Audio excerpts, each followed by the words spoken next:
Hi. We are. My question is basically, I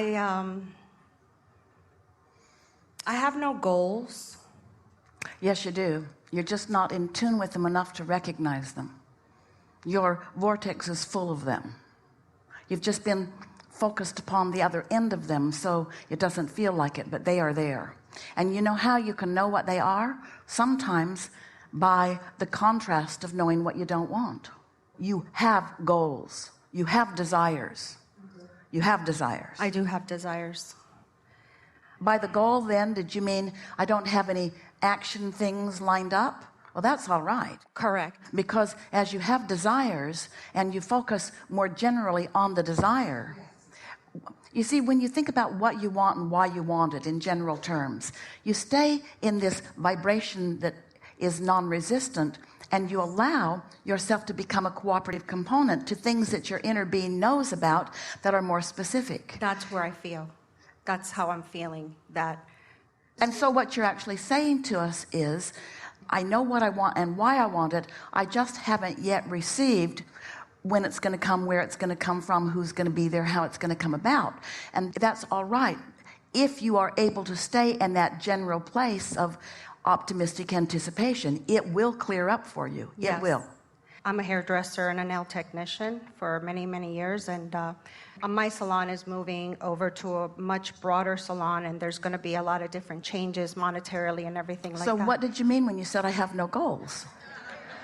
Well, I just feel that... Isn't that an intention? How do you define a goal? We don't want to be troublesome to you, but come on. You just said two things that are opposite of each other. Well, I do that a lot, yes. I do that a lot. But I guess when I say of a goal, I think about I have to make, so much money a year, and I'm going to focus on that and get to that goal. Where I don't really care if I make $1 million or if I make $60,000 a year. I'm very happy with what is. And when I say I don't have a goal, I'm not looking at... Well, we hear what you're saying. What you're saying is, I have things in my vortex that I'm not allowing myself to acknowledge. And so I'm deliberately choosing to pretend that I do not have any desires so that I don't disappoint myself when it doesn't go the way I want it to. That's what you... For sure. Yeah. I just feel like... So we have some questions for you. Are you looking forward to this change? Yes. And do you like working with people? No. I don't like people. And I fake my way through people. They're irritating. Is that bad? That's really bad, right? It's not good or bad. So you said, I have a goal and I'm going to do this, but I'm not going to like it. And so don't worry about making $1 million, because it can't come under those conditions. Don't worry about making 60,000. It can't come under those conditions either. You can't feel adverse to what you're doing, to your process, without putting a vibration in the air that is hindering in nature. Let's calibrate this. It will be really fun and really helpful.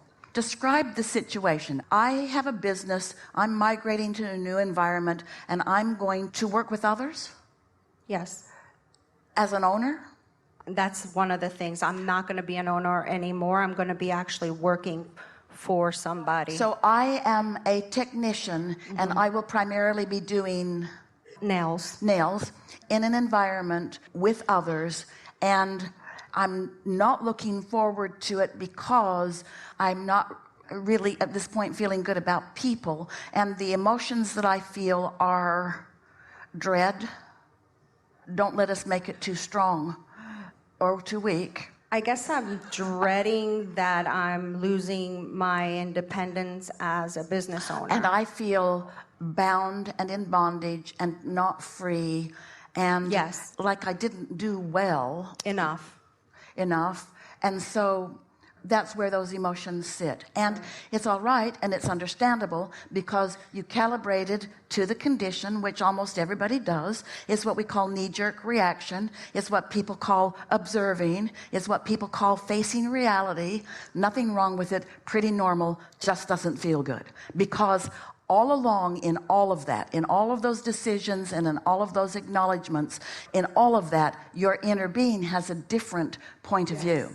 And because your inner being has a different point of view, and because your inner being is the dominant part of you, then that point of view that is remaining active within you for the time you're focusing upon it is feeling, because it is, like split energy or a tug of war. So now we've said that, and now you know the drill. In this environment, we're turning to the other side of the page in the book that we are really going to get a book and really do it in physical writing activity. It's a really good thing to do. And turn to the other page, and now speak as best you can, and you can do pretty well. We're going to help you along from the perspective of your inner being, who's been walking in your moccasin, who's been with you every step along the way, who knows every nuance of everything that you've lived, who has lived it intricately, and who has, while you've been calibrating what we just stated there, which is a brief spattering of life experience, has been calibrating something so much more.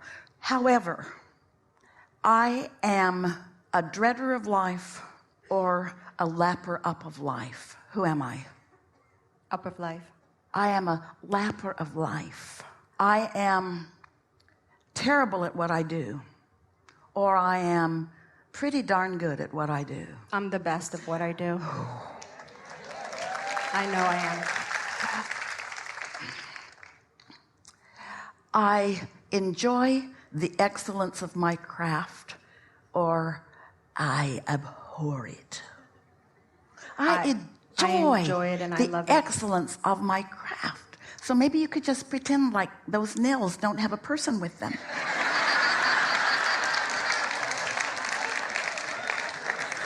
I am focused on what I do, or I'm distracted by everything around me. Oh no, I'm very focused. Because I'm so focused, sometimes I'm misunderstood and seen as not a people person. And it isn't that I'm not a people person, it's that I'm excellent at what I do, and often I am misunderstood. I so like the evolution of my craft. I like what's going on with it.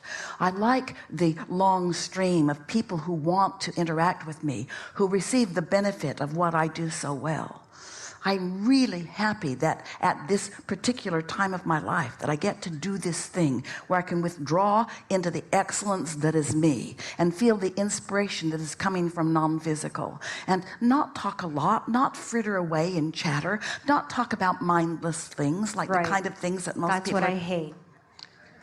But what I love is the inner stability of who people really are. What I love to do is tune in to the frequency of who they really are. What I love to do is to touch them and feel them and know the fullness of them through the extension of every little piece of them that holds the true essence of who they are. Yes? Yes. So that's what calibration is. And under those conditions, those that are most compatible with who you really are and what you really want will flock to you. That's how the law of attraction works. They have, because I was, since I've always been my own business owner, I get to choose whose nails I do. If you're a pain in my butt and you're just really annoying, I'm not gonna... But hear this. When someone is a pain in your butt, the law of attraction says, here's another one very much like that. And here's another one very much like that, because your light board lights up. And then you go to whoever it is that is doing the scheduling and you say, why are you giving me all of the pains in the butt? And they don't know, but we do. They're what's lighted up on your board, and you can't get other than what's lighted up on your board. Got to light something up different on your board, and we just did together. Yes. So you did a little natural humaning kind of thing just now. You calibrated to this. We came over here. It activated within you. You felt it well. But because we'd pinpointed it enough over there, and life's been pinpointed it over there, then it was easy for you to return there. So as you return there to calibrate into the unwanted, like you just did with your words, and they were funny. Pain in the butt, that's funny. That emphasizes, and everybody related to that. But still, it's activating something in you that is not letting you stay true to who you really are and what you really want. So the next time you do that, if you calibrate again, I love my craft. I'm so good at this. I like what I do. I like the evolution of this process. Each time you, not every time, but sometimes, if you take the time to remind yourself who you really are, not who sometimes really intense or strong energied people. In other words, if they're getting your goat, it's because your goat is gettable. If they're pushing your button, it's because you got it right out there in front of them where they can push it. If your chain is yankable, it's dangling out there in front of everyone. But when you calibrate, you withdraw yourself from that kind of attention, and law of attraction no longer delivers that to you. There are two ways to know what you're doing in terms of your vibrational point of attraction. One is by how you feel. That's pre-manifestational. And the other is by what shows up. And then it really is compounded by how you feel because of what shows up. How you feel because of what shows up is a disempowering way to live life. Feeling the way you want to feel because you care about feeling the way you want to feel, and most important of all, of loving, of being thrilled by this consistent universe, that when you take the time to deliberately calibrate upward in the vibrational alignment with who you are, and then you get to witness the astonishing results of that. That feeling of empowerment and that feeling of worthiness and that feeling of being tended to and that feeling of well-being will come on so strong and so steady within you, because that's who you really are. Everything is always working out for you. Sometimes you're just postponing it a little bit because you're letting reality play too big of a part in your observation and therefore in your vibrational output. We enjoyed this conversation a lot. Thank you.